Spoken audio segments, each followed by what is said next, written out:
This is on the east side of the house. That is a 4-in-1 pear, but really we have only ever gotten Bartlett pears off of it. The other branches just don't produce, but it's fun anyways. And then here's some more tomatoes and some cucumbers and some honey nut squash. So it's butternut, but they are little. So I'm trying those out this year to see how they do, and if they do well, then I will have them available for, or started from seed next year. And there's peppers in there. There's some melons back in there.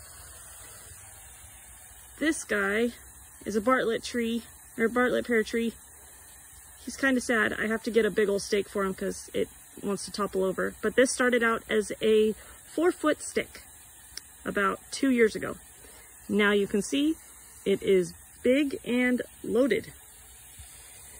This in here, this is 2 Amish paste. I had these for sale beginning of the year, but this is 2 Amish paste.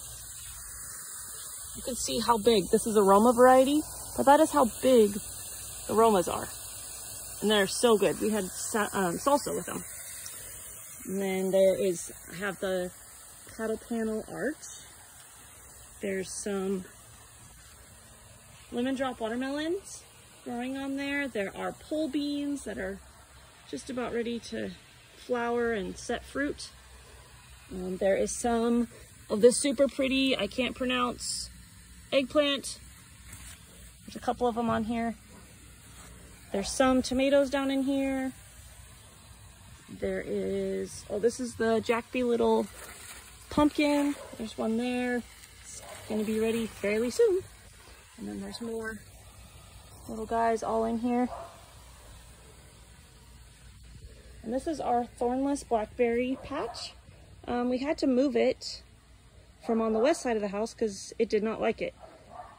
Not sure if it didn't get enough sun, its location. Anyway, so we moved it to over here on the east side, and you can see it is amazing big black berries.